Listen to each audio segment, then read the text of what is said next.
Muito bem, queridos, bem-vindos de volta. Hoje nós vamos estudar um dos conteúdos de mecânica que eu considero os mais complicados. Talvez o mais complicado conteúdo de mecânica clássica, mecânica newtoniana, que a gente aprende no ensino médio, que é o equilíbrio de corpos extensos. Bom, vamos lá. Qual a grande diferença do equilíbrio do corpo extenso para o equilíbrio de um ponto material? Conforme a gente já viu, para um ponto material, a condição de equilíbrio é muito simples. Basta termos força resultante igual a zero. A esta condição a gente vai dar o nome de equilíbrio de translação. Ou seja, para que um ponto material esteja em equilíbrio, basta garantir que ele não acelera. Para ele não acelerar, basta garantir que a força resultante é igual a zero. Ok? Bom, só que por que eu posso garantir apenas com equilíbrio de translação que um ponto material já esteja em equilíbrio? Ora, porque se ele é um ponto, ele não gira em torno de um eixo que passa por ele. Ele pode girar em torno de alguma coisa, mas ele não gira em torno de um eixo que passa por ele. Mas porque ponto não gira, ponto não tem dimensão, não tem raio. Mas para um corpo extenso, o buraco é mais embaixo, porque corpos extensos têm dimensões. E aí eu preciso garantir duas condições de equilíbrio. Eu preciso garantir uma condição de equilíbrio de translação, força resultante igual a zero também, e preciso garantir que também ele não gire em torno de um eixo. A isto nós vamos dar o nome de condição de equilíbrio de rotação.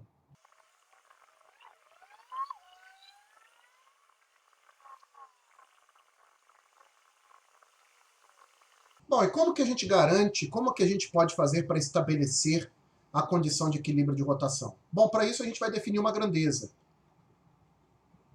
Essa grandeza, que vai nos acompanhar, recebe o nome de momento de uma força ou torque,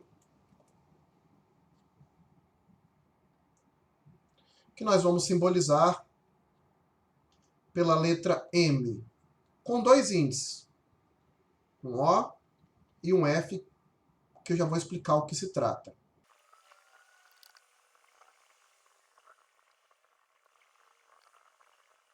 Então, pessoal, a gente vai definir o momento devido à força F em relação ao eixo O, é assim que nós vamos ler, ou torque de F em relação ao O, como sendo a força vezes o braço da força vezes o seno de θ, em que este θ é o ângulo que F faz com D, isto é, que a força faz com o braço da força.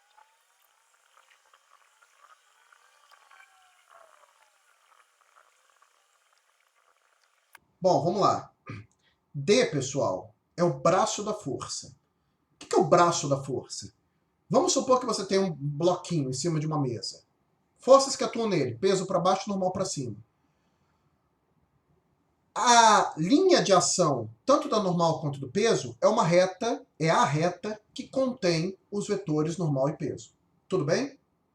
O braço da força é a distância que liga esta linha de ação da força até a reta que contém o eixo. Θ é o ângulo entre o braço da força e o eixo. Ok? Desculpa. Θ é o ângulo entre o braço da força e a força. Ok? Bom, vamos tentar estabelecer isso daqui a pouquinho com um problema que é o problema da gangorra. Ok?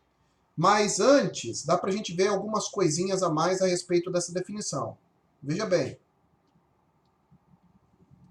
Eu sei que no começo parece tudo muito abstrato, porque linha de ação da força, braço da força, nossa, Fracalós, o que é isso? Mas vai ficar claro quando eu resolver um probleminha aqui para vocês, que é o problema da gangorra, tá bom? Então, algo importante ainda entre nós. Se θ for igual a 90 graus, que corresponde a 90% dos problemas que caem em prova, então o torque vai ser simplesmente F vezes D.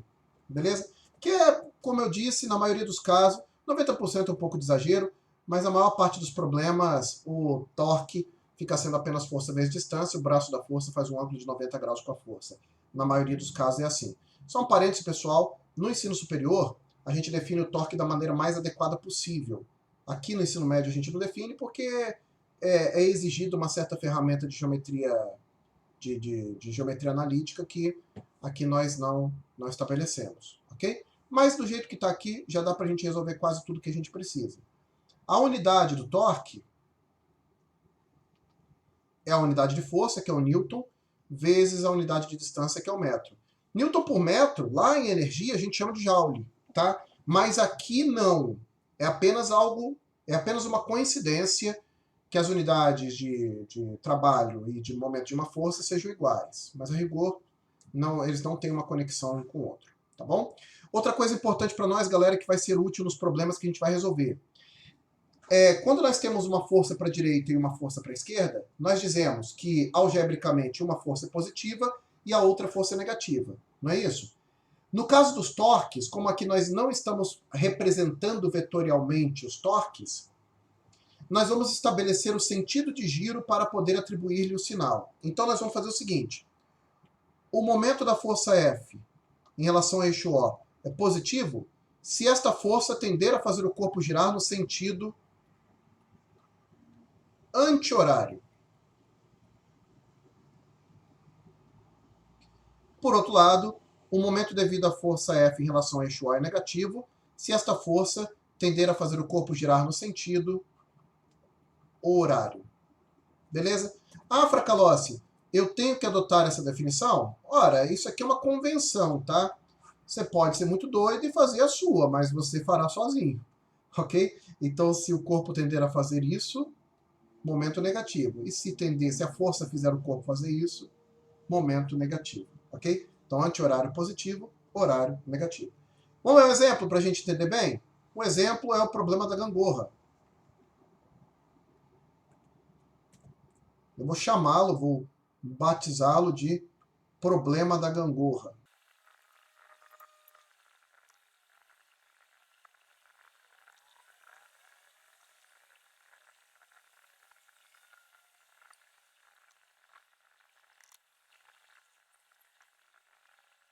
Então, vamos lá. O problema da gangorra é o seguinte. Eu vou colocar aqui uma gangorra, tá? Não se interessa muito pela espessura dela, não. Aqui uma superfície. E ela está apoiada aqui no centro. Ok? Então, estou afirmando que ela está apoiada no centro, ou seja, se esta infeliz tem comprimento L, nós temos L sobre 2 para cá e L sobre 2 para lá. Beleza? Aí aqui em cima eu coloco dois corpos. Um lá na extremidade. Vamos fazer bem fininho, tá? Para que a dimensão do corpo não mude muito os resultados. Esse corpo tem massa M1 e um outro corpo aqui cuja massa é M2. Notem que M2 está distante da extremidade da gangorra de uma certa distância D.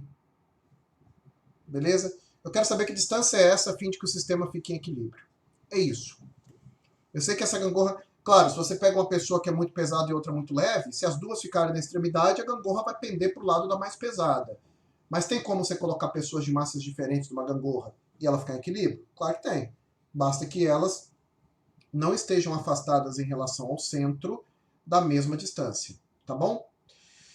Vamos lá, queridos. Agora, esse problema é uma oportunidade para a gente poder aplicar todos esses conceitos que eu falei aí na própria definição de torque. Tá? Deixa eu chegar esse termo para cá, que eu sei que eu vou precisar de mais espaço. E acho que não vai caber nessa camada, mas a gente coloca na próxima, não tem problema. Tá bom? Vamos lá, queridos, vamos lá. Primeiro passo, colocamos todas as forças que agem no sistema. Aí vem a primeira pergunta, quem é o sistema? Eu quero estudar o equilíbrio da gangorra. Então o sistema que eu vou estudar é a gangorra.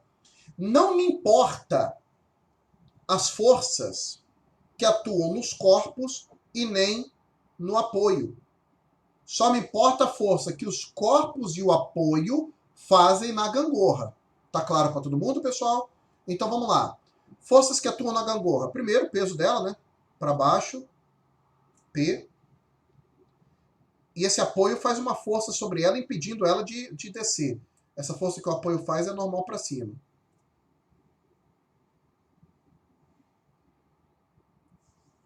Beleza? Peso normal.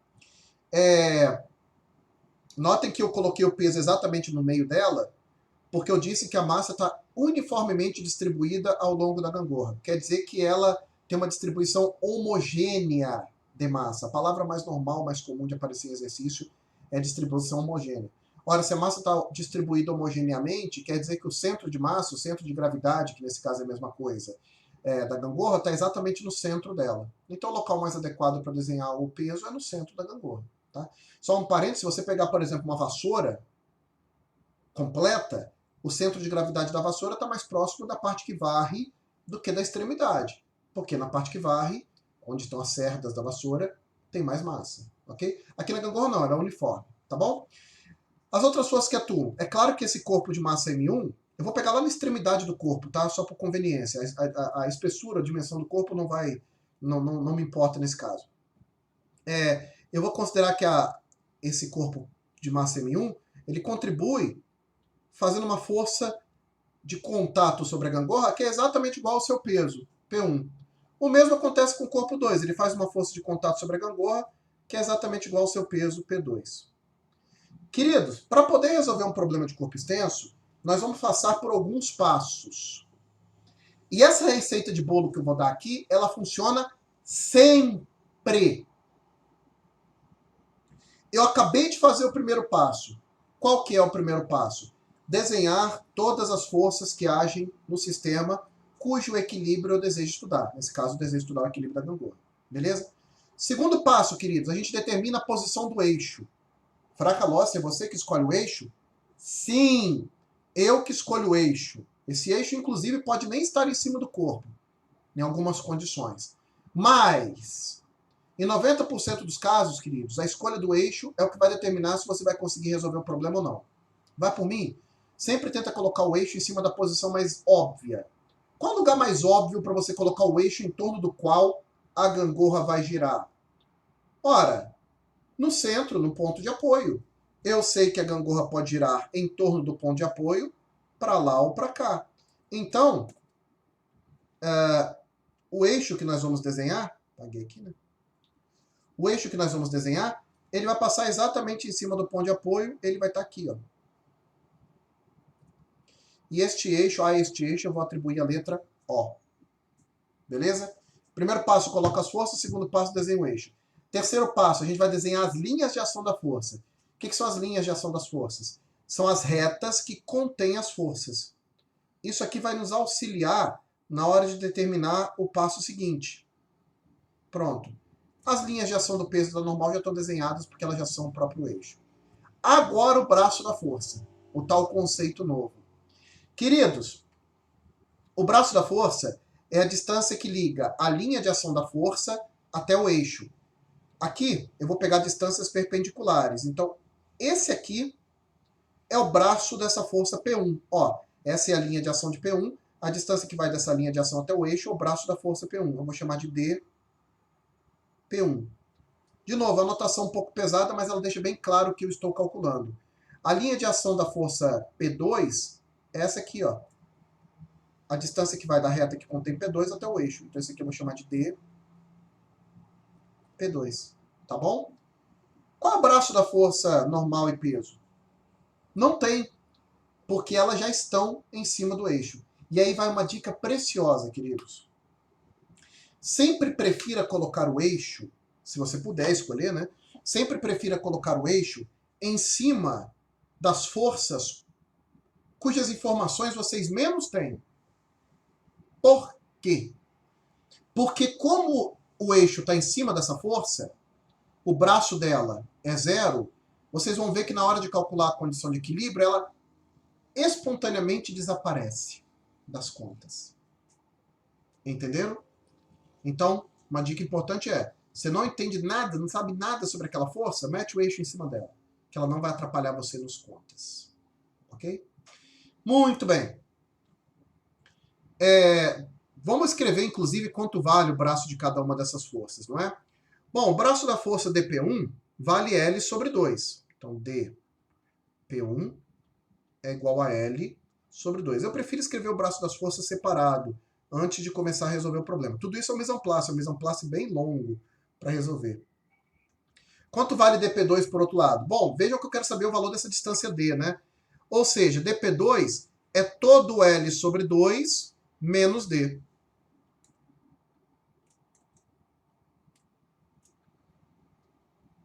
Beleza? Essa distânciazinha aqui, ó. Desculpa. Essa distânciazinha aqui é todo L sobre 2 menos esse pedaço. Tá bom? Então estão aí explícitos os braços o valor dos braços das forças. Tá? Bom, agora a gente começa com a conta. A conta é meio besta no começo. As contas, na verdade, são bestas, tá?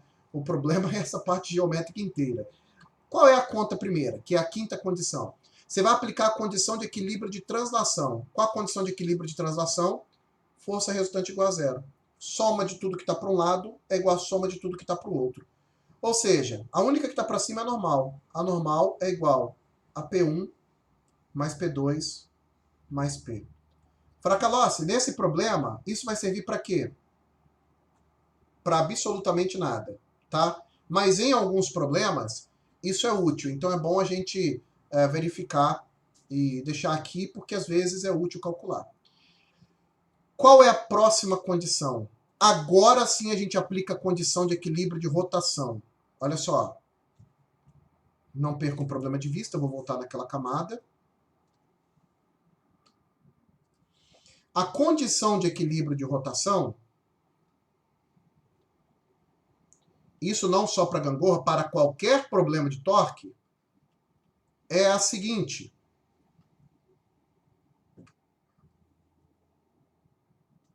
Esse aqui é meio que um parêntese.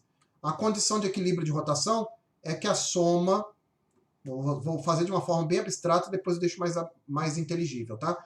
A soma do momento devido a todas as forças em relação ao eixo O seja zero. Fracalossi, o que é isso? Isso aqui quer dizer o seguinte, meu filho. Momento em relação ao eixo O devido à força 1, mais o momento em relação ao eixo O devido à força 2, mais até o momento em relação ao eixo O devido à enésima força, tudo isso somado é igual a zero.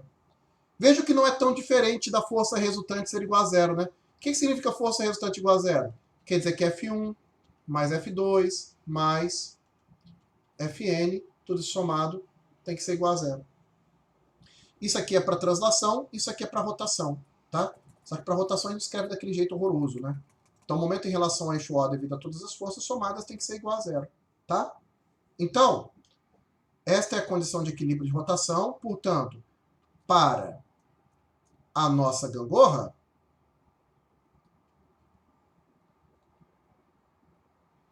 nós vamos ter o seguinte, são 4 forças, né? P1, P, P2 e N. Então, momento em relação ao eixo O devido a P, mais o momento em relação ao eixo O devido a N, mais o momento em relação ao eixo O devido a P1, mais o momento em relação ao eixo O devido a P2, tudo isso somado tem que ser igual a zero. Beleza? Antes de sair fazendo conta agora, tem duas coisas que a gente precisa analisar. O que é o momento, queridos? Momento é força vezes distância. Aqui o seno de θ, nesse nosso problema, o θ sempre está valendo 90. Olha aqui, ó. Se vocês olharem bem, o ângulo entre o braço da força, por exemplo, vou pegar esse braço da força aqui, e a linha de ação da força, ó, e o eixo, é sempre 90. E o seno de 90 é 1. A gente cai nesse caso aqui, né? É simplesmente força vezes distância. Portanto, o momento é força vezes distância apenas. Mas se esse braço da força vale zero, se D é igual a zero, o momento é igual a zero. E se vocês olharem bem para o nosso problema anterior, tem duas forças cujo braço vale zero. Opa, voltei demais. Se vocês olharem para o problema anterior, tem duas forças cujo braço vale zero. Quais são? O peso e a normal. Vou apagar aqui para ficar bonitinho. O braço da força peso e o braço da força normal são zero porque elas estão em cima do eixo. Então o momento devido a elas é zero. Tá vendo? Lembra que eu disse que quando você não conhece a força é melhor botá-la em cima, é melhor botar o eixo em cima dela? Que elas não aparecem no problema? Tá aí. Peso e normal não vão aparecer no nosso problema. Tá? Aí eu tenho o momento devido a P1 e o momento devido a P2. Vamos voltar aqui na nossa figura. Queridos, tem um detalhezinho antes de eu começar a fazer a conta ainda. P1 faz o corpo girar assim, ó, no sentido anti-horário. Mas P2 faz o corpo girar assim, no sentido horário. Vamos fazer de novo, não sei se vocês estão conseguindo ver, ó. P1 faz o corpo girar no sentido anti-horário e P2 faz o corpo girar no sentido horário. O que isso quer dizer? Quer dizer que quando a força tende a fazer o corpo girar no sentido anti-horário, o momento devido a ela é positivo. Portanto, o momento devido a P1 é positivo mesmo, show. Mas P2 faz esse corpo girar no sentido anti-horário. Então, o momento devido a ela é negativo. Você vem, apaga e bota a mão um sinal de menos. Tá bom? Quem é o momento devido a P1, então? É a força vezes a distância, o braço da força, né, dP1, menos, quem é o momento devido a P2? A força vezes o braço da força, dP2. Tudo isso somado é igual a zero. Bom, então isso aqui vai dar P1, dP1 é L sobre 2, menos P2, quem é D2? É L sobre 2, menos D. Tudo isso somado é igual a zero. Beleza? Aí, resolvendo essa conta, encontra-se o valor de D, que era o que o problema nos pedia. Tranquilo, pessoal? Então vamos lá. Embora pareça muito longo, a explicação foi bem longa, isso aqui é uma receita de bolo. Qual a parte boa? Todos os problemas de dinâmica do corpo extenso se resolvem do mesmo jeito, através desses passos. Então, vamos colocar aqui do lado a receita. Você quer fazer um bolo? Você tem que fazer exato, seguir a receita, não é? Primeiro passo. Coloca-se as forças no sistema.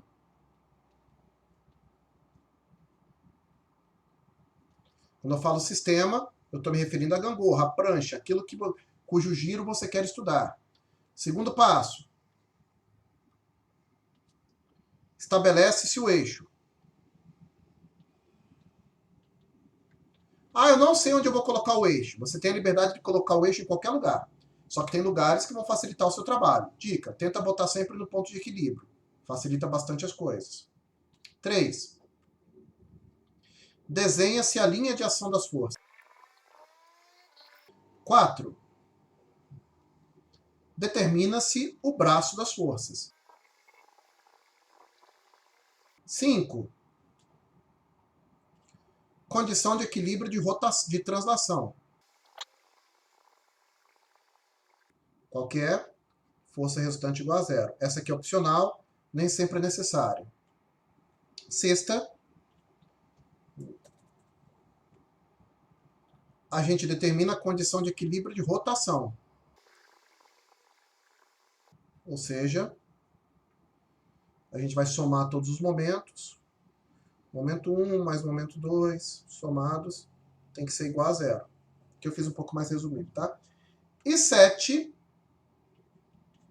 ajusta-se os sinais. Fez isso é botar o bolo para assar. O que é botar o bolo para assar? Fazer a conta e achar o resultado. Beleza, queridos? Bom, isto só se aprende fazendo exercício. Como todos eles são mais ou menos a mesma coisa, faz uns 3 que você vai sacar. Tem que ter sangue frio para o seguinte: se você começar, ai meu Deus, é muita coisa, eu não vou conseguir, é impossível saber isso, tem coisa muito errada. Você não vai conseguir. Se você enfiar na sua cabeça uma receita de bolo, e se eu seguir passo a passo, como o Fracalós falou, não tem como dar errado, você vai ficar tranquilo com esse conteúdo. Tá bom? Grande abraço, queridos. Até a próxima.